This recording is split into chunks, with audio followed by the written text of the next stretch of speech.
What if I told you that reality, as you perceive it, is nothing more than the echo of an inner symphony, and that destiny, far from being a cosmic whim, is a mathematical equation that you, in your deepest essence, have the power to balance and solve? Who pulls the strings of your existence?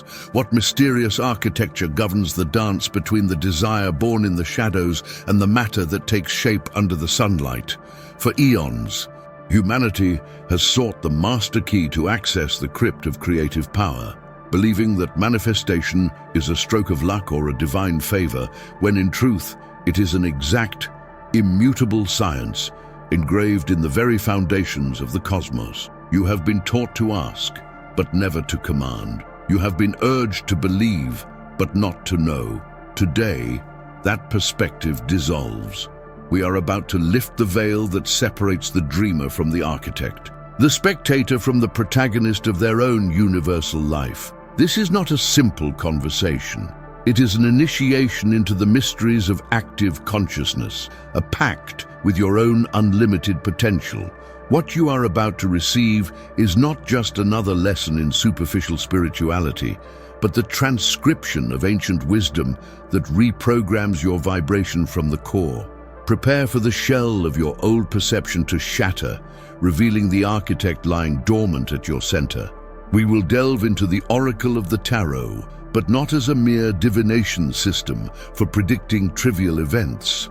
We will approach the tarot as a cutting-edge metaphysical technology, a detailed map of consciousness and inner alchemy, designed to help the soul understand the precise steps it must take to draw intangible energy into dense, three-dimensional reality.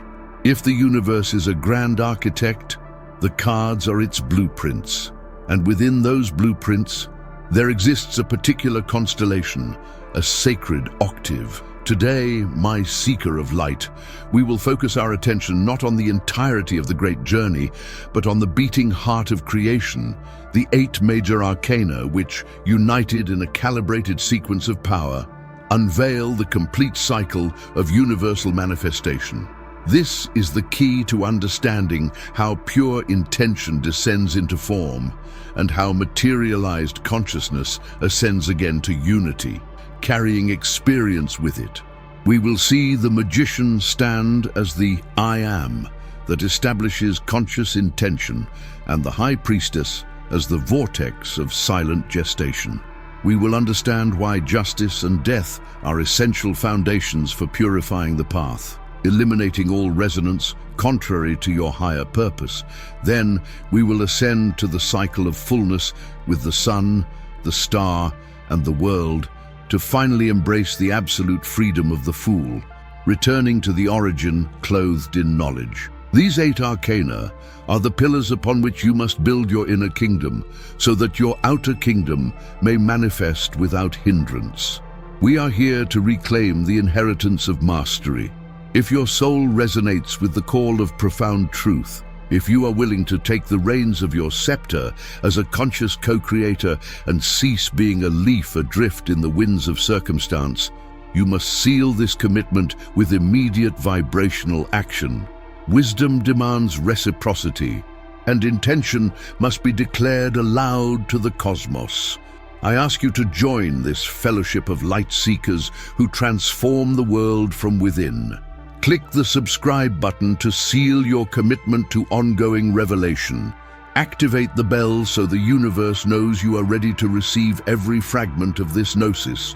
And as your first act of verbal manifestation and sacred decree, I ask you to comment below with authority and conviction the phrase, "I seek the truth." Now, take a deep breath. The veil has been torn.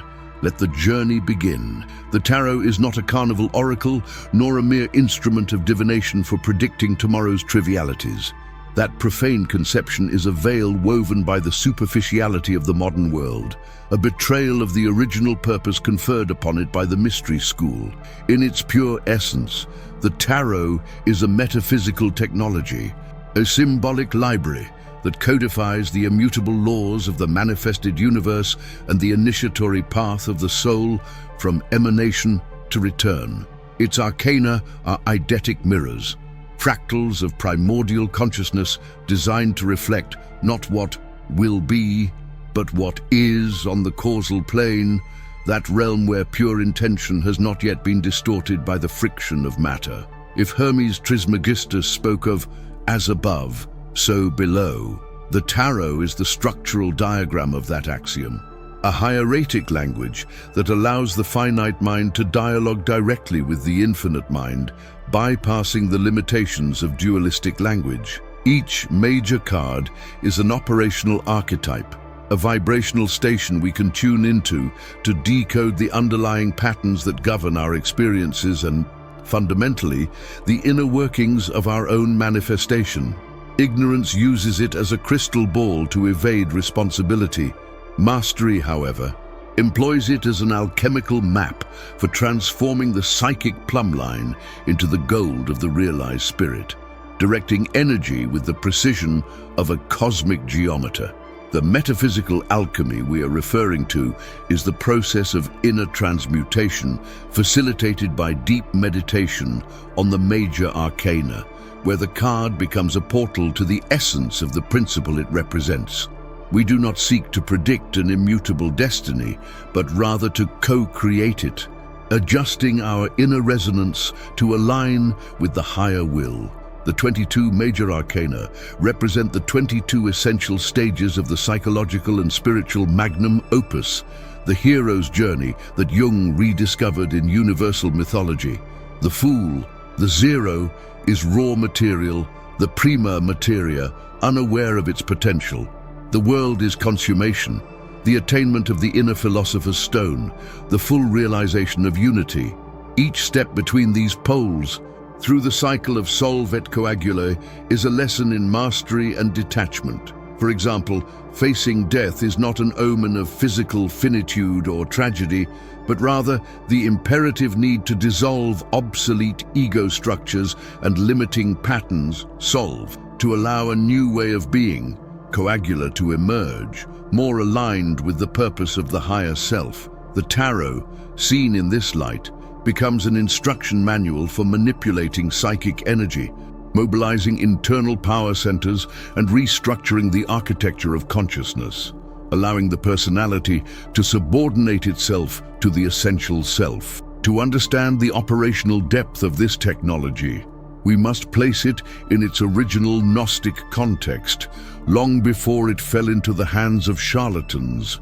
Esoteric tradition, often hidden in encrypted texts or forbidden books, whose key was lost after the burning of Alexandria, establishes that the 22 major arcana correspond directly to the 22 letters of the Hebrew alphabet, and consequently, to the 22 paths that connect the 10 spheres, Sephiroth, of the Kabbalistic tree of life, the structural diagram of emanation.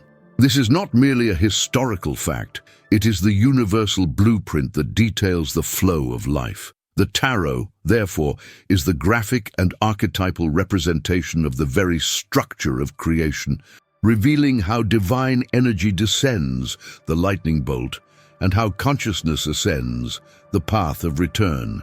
Mastery consists of consciously traversing these paths. The deck of cards, according to Egyptian initiates who attributed it to Thoth, was a tool for memorization and instruction, preserving knowledge when writing was likely to be destroyed. By studying the sequence, one is not reading a linear story, but rather decoding the inescapable process by which willpower encounters silent gestation and takes shape in the tangible manifestation of reality. The true function of the tarot as a metaphysical technology lies in its ability to act as a direct interface with the Akashic records, or what we might call the universal collective unconscious. When we interact with the cards in a state of active meditation and heightened focus, not a passive reading, we are not divining, but rather activating vibrational keys housed within our own energetic structure. The archetypal image of an arcana, when projected onto the mental screen, synchronizes our brainwaves and energy centers with the specific frequency of that cosmic principle. Strength attunes the will. The hermit attunes introspection and inner light. Judgment attunes the call to renewal. This forced synchronization breaks down the illusory barriers of the ego and allows pure information, unadulterated by fears or superficial desires, to emerge from the deep layers of being, revealing the root cause of the effect being experienced.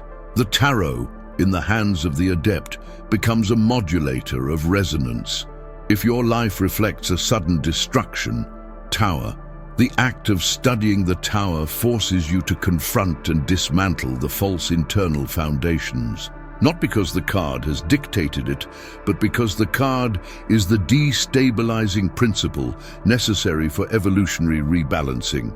We must abandon the mindset of a servant seeking to know their future and adopt the stance of the architect who designs it, the magician who molds the clay of time. The tarot, as a technology of consciousness, returns to us the scepter and the crown, granting us the operational knowledge of the immutable laws of cause and effect. This paradigmatic reorientation is crucial, for only what is understood in its essential principles and archetypal cycles can be manifested with true freedom. The fatal error of most is to see the cards as isolated icons.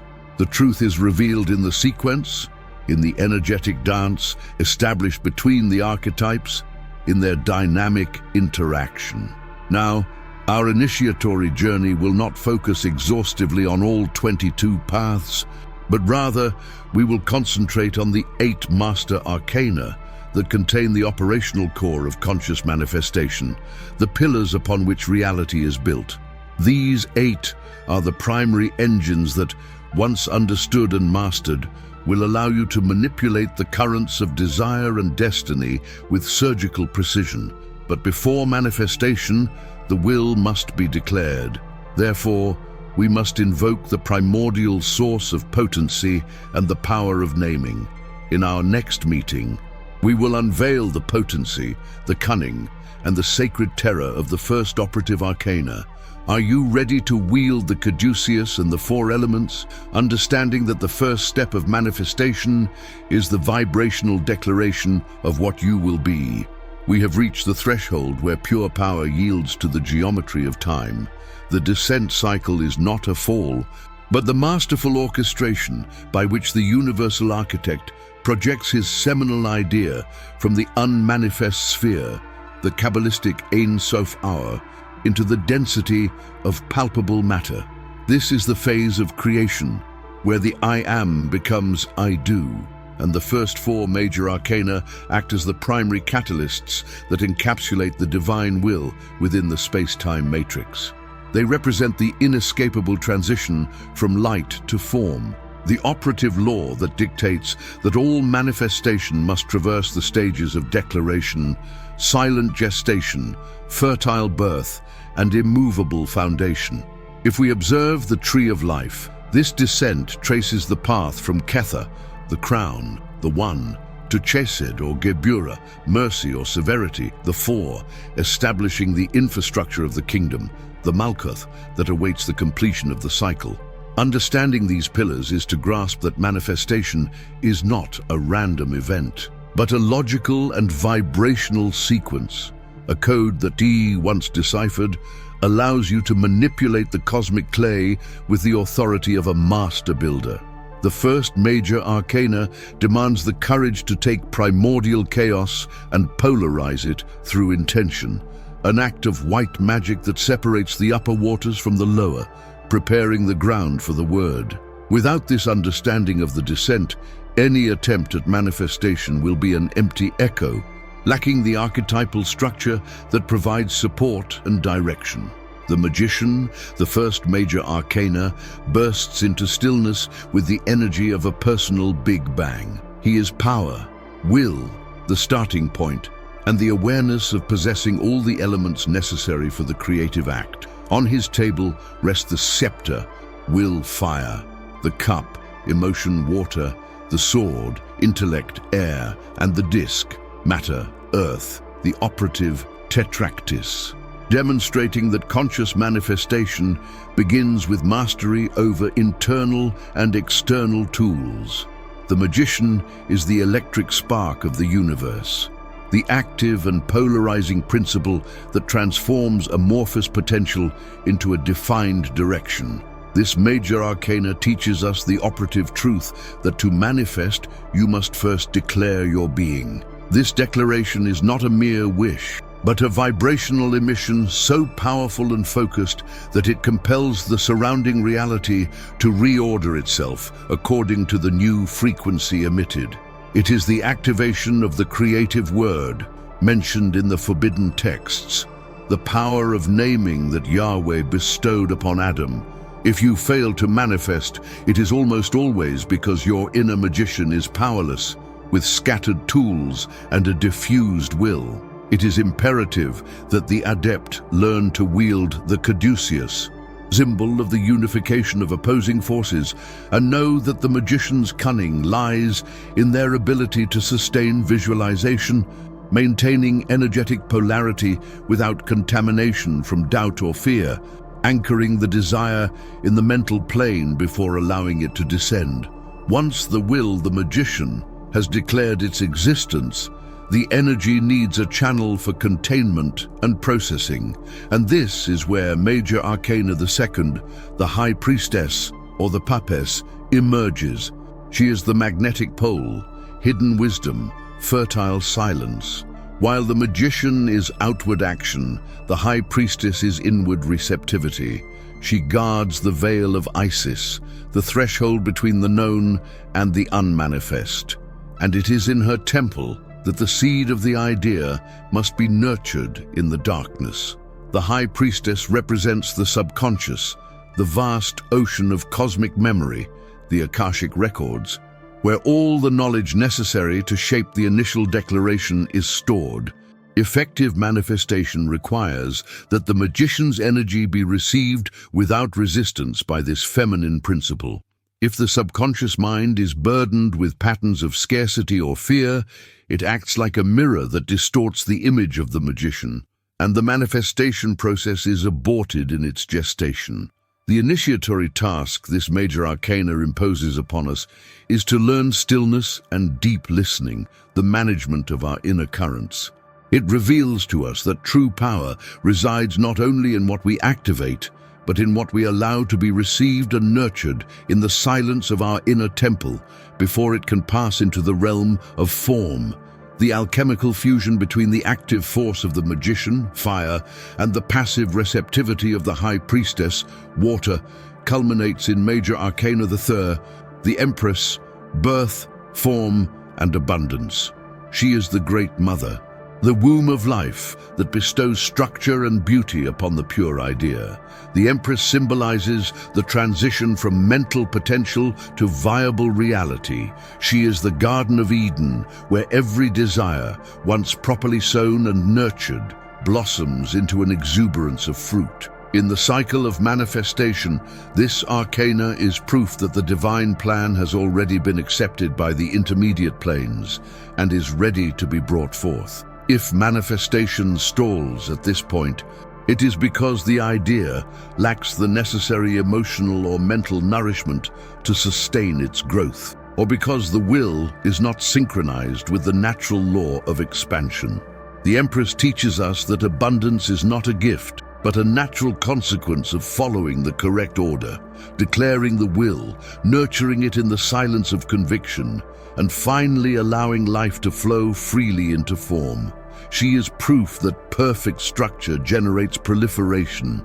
Finally, the cycle of descent finds its anchor and culmination in Major Arcana IV and the Emperor.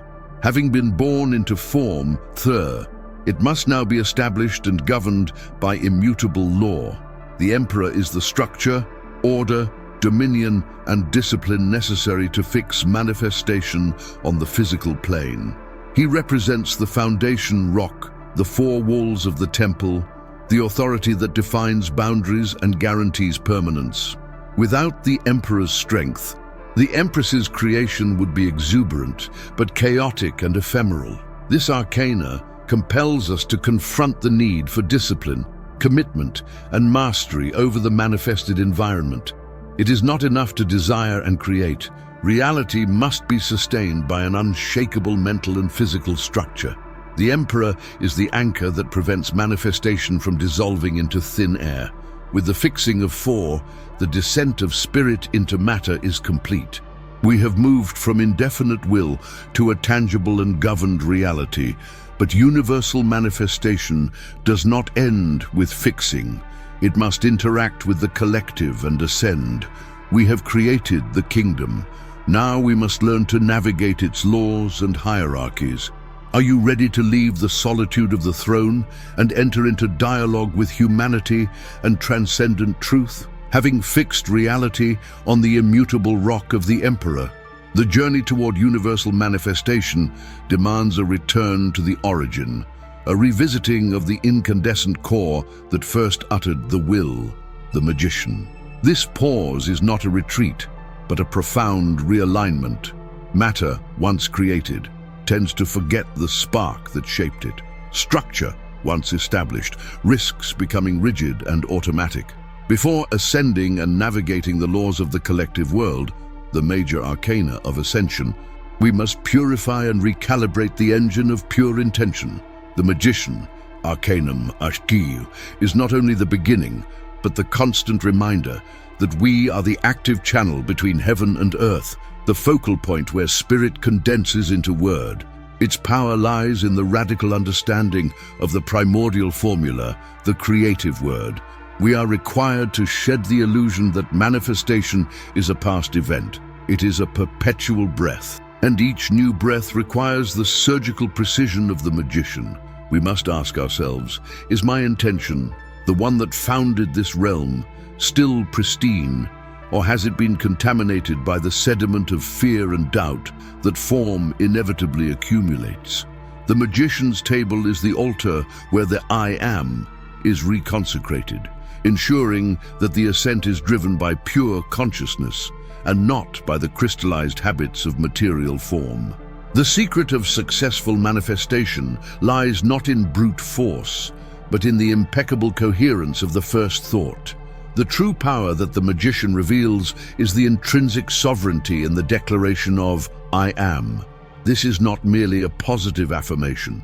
It is the echo of the primordial logos resonating in individual consciousness, the recognition of essential identity with the universal source. In the most ancient Hermetic texts, veiled beneath solar hieroglyphs, it is taught that the universe yields to the individual who has attained this certainty of being. When the magician utters, I am, he is not asking or wishing.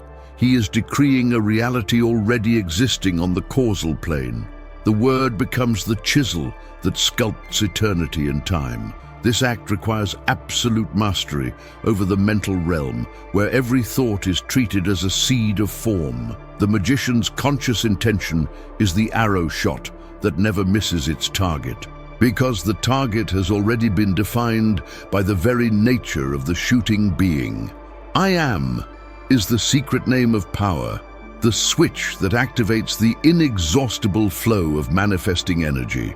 If the intention is pure and aligned with the higher will, physical reality has no choice but to obey and reflect this truth. The magician's secret lies in understanding that the separation between observer and observed is the only illusion that must be dismantled before the process of creation can be considered perfect. He is both the bridge and the builder of that bridge. The magician's table is a microcosm of the universe, a compendium of tools representing the 4 vehicles of manifestation: the wand, the cup, the sword, and the pentacle, or gold. These are not inert objects, but dynamic archetypes that must be activated by the operator's will. The wand is fire, dynamic will, and impulse. The cup is water, emotion, and the receptivity that shapes energy. The sword is air, intellect, defined intention, and thought that cuts through ambiguity and defines the precise form of desire. Finally, the pentacle is earth, the consolidated manifestation that anchors reality. The magician stands not as a mere manipulator, but as the symphonic conductor who harmonizes these four elements within their own psyche. Control over these instruments is synonymous with control over internal states. A wandering thought, a misused sword, will generate chaos in emotion, the cup, and, consequently, a deformed manifestation, the pentacle. The magician teaches us that true power lies not in external magic, but in the mastery of inner coherence.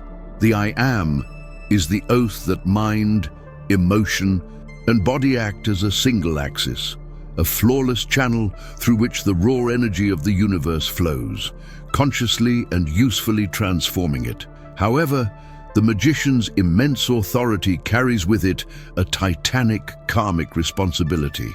If thought is creative, a dissonant thought or one driven by a fearful ego instantly becomes a force of self-limitation or destruction.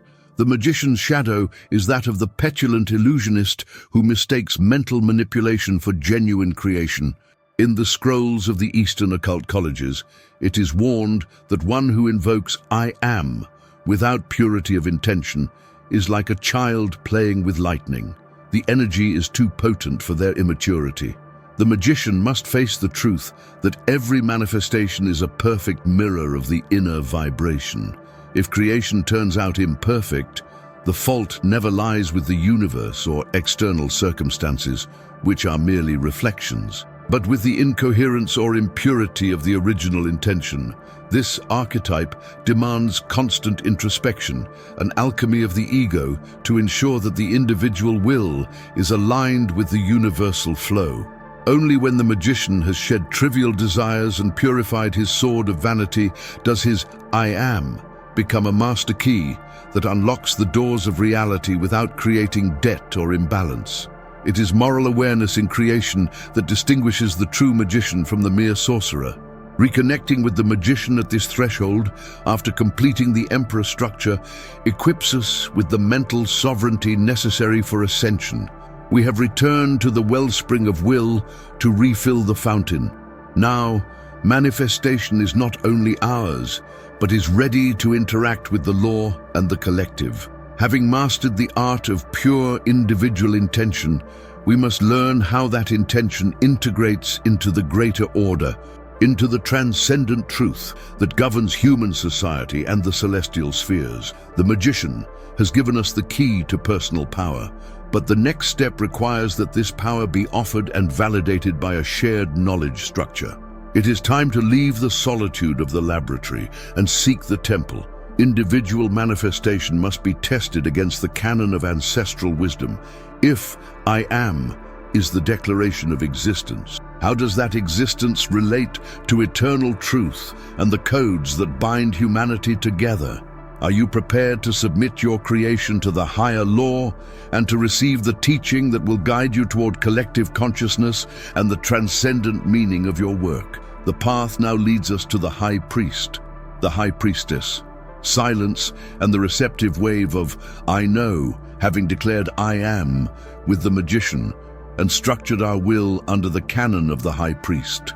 We now arrive at the threshold of silent gestation, where action is transmuted into absolute stillness. The high priestess is not the power that erupts, but the power that waits. She's the embodiment of knowledge that needs no proof, the intimate certainty that precedes experience. She guards the veil of Isis, not to conceal the truth, but to protect it from the profanation of the mind that judges prematurely. Her throne is the space between the pillars of duality, Jachin and Boaz, the 0 point where chaos and order are reconciled in the matrix of potentiality. This major arcana teaches us that every genuine manifestation must first be conceived in the fertile darkness of the unconscious, far from the noise of external demands. She is the librarian of the personal Akashic records, holding the half-unrolled scrolls of the secret law that governs the form your creation must take. If the magician is the sower and the high priest the architect, the high priestess is the underground spring that nourishes the seed. Her energy is pure receptivity, the magnetic surrender to the universal flow that allows wisdom to filter through without being forced. She is the moon that reflects the sunlight of will without possessing its own light, teaching us the transformative power of humility and deep listening in the creative process. The true mechanism of the High Priestesses, I know, lies in the elimination of mental noise to attune to the frequency of primordial intuition. This is not knowledge acquired through syllogisms or forbidden texts, though she guards them, but the direct apprehension of truth, the gnosis that springs forth immaculate from the center of being. This phase is critical. If the will, the magician, is impure, the High Priestess will filter out that impurity, manifesting delays or frustrations, acting as the mystical censor of creation. Receptivity is not inert passivity, but the highest activity of the spirit. It is the act of suspending judgment and the need to control the outcome to allow cosmic intelligence to design the less obvious but more efficient paths for the fulfillment of desire. It is in this inner sanctuary that intentions are processed and refined, where visions are clarified far from the doubt of the ego. She confronts us with the crucial question: does your intention stem from superficial desire or from a deep and undeniable truth? Intuition, under her guidance, is the most accurate predictive tool, the inner map that reveals karmic shortcuts and pitfalls along the way, provided we are willing to listen to its whisper beneath the din of ambition.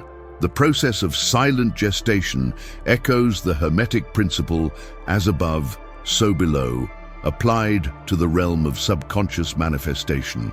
Just as a star or planet needs a period of total darkness to consolidate its mass before igniting, our intention requires a period of incubation protected by the veil.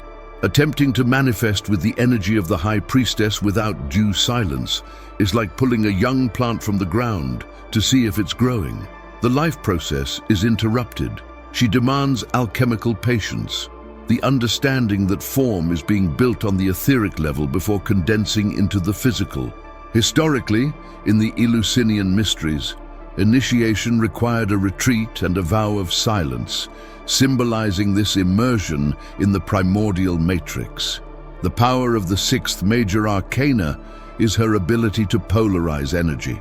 She draws essential information from the universal field and merges it with the individual seed, creating a divine hybrid. She is the mediator between heaven and earth through the vertical axis of consciousness, ensuring that the manifestation is born aligned not only with our individual will, but with the universal laws that transcend us, transforming desire into destiny. To access the inner temple of the High Priestess, we must master the art of investigative stillness. This involves a discipline of consciousness that goes beyond superficial meditation.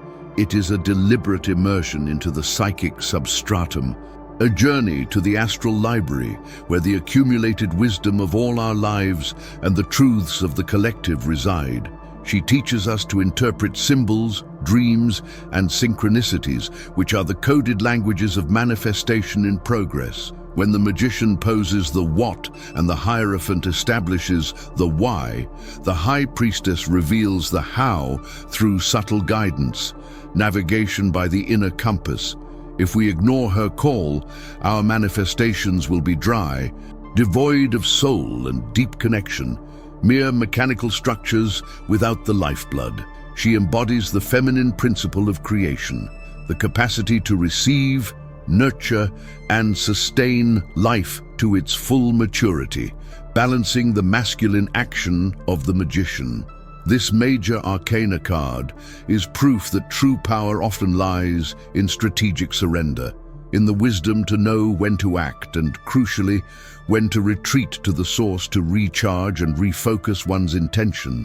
The High Priestess is, in essence, the teacher of faith without evidence.